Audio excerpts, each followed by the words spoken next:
today's my topic is ionization energy, represented by IE in short forms.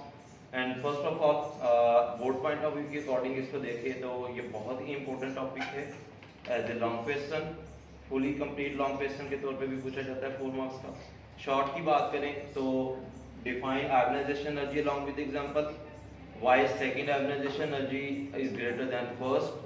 And for MCQs example और उसकी value पूछी जा सकती है या आपसे जो है वो अबनॉर्मल बिहेवियर जो ग्रुप शो करते हैं वो पूछे जा सकते हैं. मूव करें टॉपिक की तरफ तो सबसे पहले डेफिनेशन है the minimum amount of energy which is required to remove an electron from the valence shell of an isolated gaseous atom.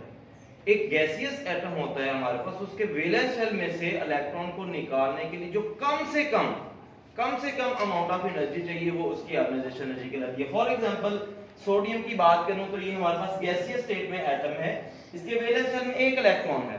तो इस इलेक्ट्रॉन को निकालने के लिए जो मिनिमम अमाउंट ऑफ एनर्जी है वो 496 किलो जूल पर मोल हमें चाहिए. तो ये इसकी क्या होगी? Ionisation energy. एंडोथर्मिक प्रोसेस है और इसको हम पॉजिटिव साइन से जो है वो रिप्रेजेंट करते हैं. ये एंडोथर्मिक प्रोसेस भी एमसीक्यूज में पूछा जा सकता है. सबसे पहले जो उसके बाद ये फैक्टर्स की बात करें तो 4 मेन फैक्टर्स हैं जो कि अफेक्ट करते हैं. Atomic radius, effective nuclear charge, shielding effect and nature of orbital. Ionization energy के साथ इसका इनवर्स रिलेशन है, अफेक्टिव न्यूक्लियर चार्ज के साथ डायरेक्ट, शील्डिंग इफेक्ट के साथ इनवर्स. और नेचर ऑफ ऑर्बिटल की बात करें तो ऐसा ऑर्बिटल में अगर इलेक्ट्रॉन मौजूद है तो उसकी आयोनाइजेशन एनर्जी ज्यादा, देन p, देन d और देन f.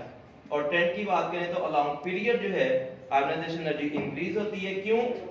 क्योंकि एटॉमिक रेडियस डिक्रीज होता है, इफेक्टिव न्यूक्लियर चार्ज इंक्रीज.